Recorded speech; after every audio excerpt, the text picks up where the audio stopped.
Mardi dernier, nous avons un autre exemple d'un parlement de fin de règne, quand on transfert bonne question à droite, à gauche, juste pour ça à répondre. Alors, des questions, s'il y a tout choquant. Un, c'est le Huawei. C'est une question du député Ramano, adressée avec raison au Premier ministre, mais qui finit transférée au ministre Sominaden. Je me dire avec raison parce que dans ses affaires Huawei, Safe City, il prend des milliards en emprunt, garantis par le gouvernement. Donc ça, il involve directement le Premier ministre en tant que chef de gouvernement, mais le ministre des Finances aussi. Dans la population générale, il y a beaucoup d'inquiétudes. Et ça peut avoir lieu, ça l'épisode-là, alors qu'il te parle le monde, il y a une grande polémique de par le monde, que les États-Unis peuvent faire une pression terrible pour que Huawei, ce dernier équipement, pas utilisé, et il y a un pays comme l'Australie, qui ne suivent les États-Unis, là, à tel point que Huawei, maintenant, il commence à donner une bonne garantie. Et puis, si man l'accord, puis propose l'accord, y compris avec la Grande-Bretagne, qui, pas point espionnage, et malgré tout ça là, il transfère au ministre responsable de la technologie, le ministre Sominaden. Deuxième cas, l'affaire Nobin, Mike Brass, qui le député Vedat, Mamoudi, qui posait.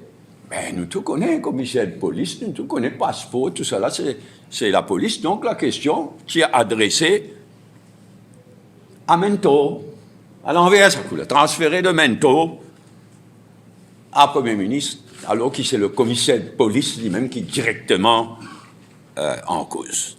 Les types dans l'intérêt de tout le monde qui, si Nobin retire le plus vite possible. Et s'il n'est pas retiré, il y a quelques jours de cela, moi j'attire l'attention à la section 93 de la Constitution qui donne le pouvoir au Discipline Forces Service Commission et au président de la République, si le commissaire de police n'a pas step down, pas retiré, je tiens les pouvoirs et le devoir d'intervenir, comme prévu dans la section 93 de la Constitution, à travers un tribunal constitutionnel. Comme quand il finit le cas, dans le cas de Rajdayal, dans le passé. Et de la loi, the United Nations Financial Prohibitions, Arms Embargo and Travel Ban Sanctions Bill, et le deuxième, la loi, the Anti-Money Laundering and Combating the Financing of Terrorism and Proliferation Bill, de la loi qui circulait au nom du Premier ministre, qui nous présentait en first reading la semaine dernière par le député, par le vice-premier ministre, Evan Colin Davelou.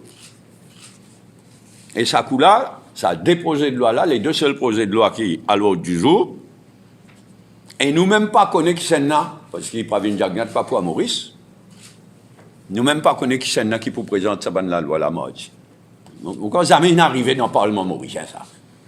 Quand dès la loi circulée par le Premier ministre, move first reading par le vice-premier ministre, mis à l'agenda, et nous pas même connaissons qui c'est là qui pour présenter ça de la loi là, qui pour faire discours, etc. C'est choquant. Est-ce qu'il est pour Mento, ça là? Est-ce qu'il est pour Attorney General? Ou bien est-ce qu'il est pour le COM, c'est Sidi Sanka?